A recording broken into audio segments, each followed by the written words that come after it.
বিবি পুষ্কিনের পাড়ে আছি, তো এখান থেকে এখন ফুটপাতে যাবো, ওখান থেকে কিছু খাবো, তারপর ডাইরেক্ট বাসায় চলে যাবো। ভাই যে ঠাড়া ভাঙ্গা রোদ্দুর পড়ছে এর মধ্যে যদি কিছু না খাই তাইলে তো আর হয় না। তাই আমি চিন্তা ভাবনা করে চলে গেলাম বিবি পুষ্করিণীর পাড়ের ওই পাশে যেখানে জুসের দোকানগুলো আছে। তো এইখান থেকে একটা জুসের অর্ডার করে নিব।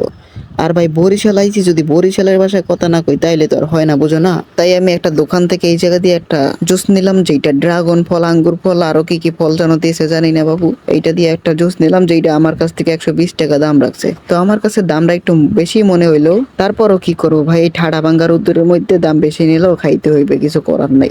আপনারা যারা গরম অথবা ঠাড়া ভাঙ্গা রোদ্দুরের মধ্যে ঠান্ডা কিছু ট্রাই করতে চান তাহলে আইতে পারেন এই জুস খাইতে। এখানে জুসের স্বাদও ছিল অসাধারণ, যেটা আমার কাছে অনেক ভালো লাগছে। আর বেশি কিছু না, ভিডিওটা এই পর্যন্তই। ভিডিওটা যদি ভালো লাগে থাকে আপনাদের কাছে একটা লাইক করে দিন, আর চ্যানেলটা অবশ্যই সাবস্ক্রাইব করে দিন ভাই। সাবস্ক্রাইব করতে তো আর টাকা পয়সা লাগে না, সাবস্ক্রাইবটা করে দিও। তো গুড বাই, আল্লাহ হাফেজ, দেখা হচ্ছে পরবর্তী ভিডিওতে।